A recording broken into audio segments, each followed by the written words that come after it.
thế nữa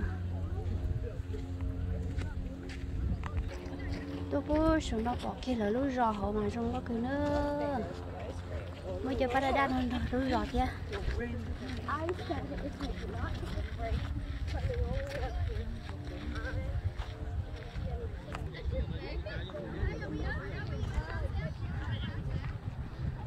lúa rò nó trong có cứ li một tỷ mấy trong há ba mà đã thứ thùng cho lúa rò nó nữa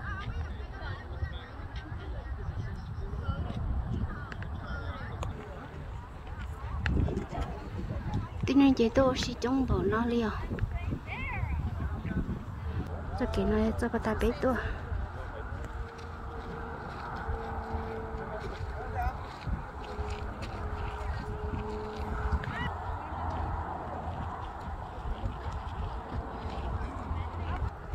bà hậu tên là chị ba đã chửi nó xem nó cho cái hậu nói cho lại tàu tôm chửi bà sát tỏ lúc bà đi thì lời tao kia họ nói tôm nó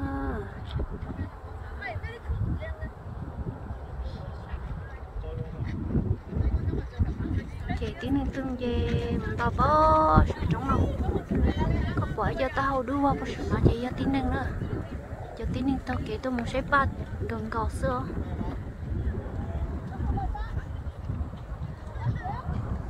tiếng nên mà chúng tia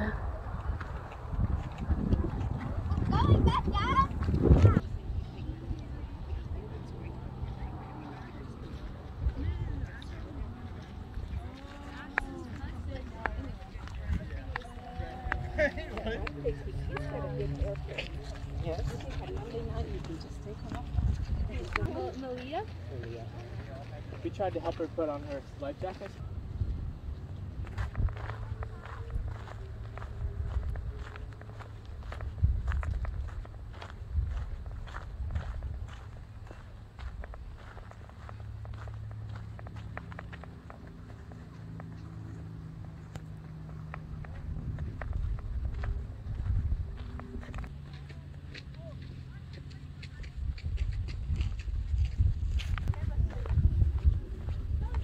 sáng hả?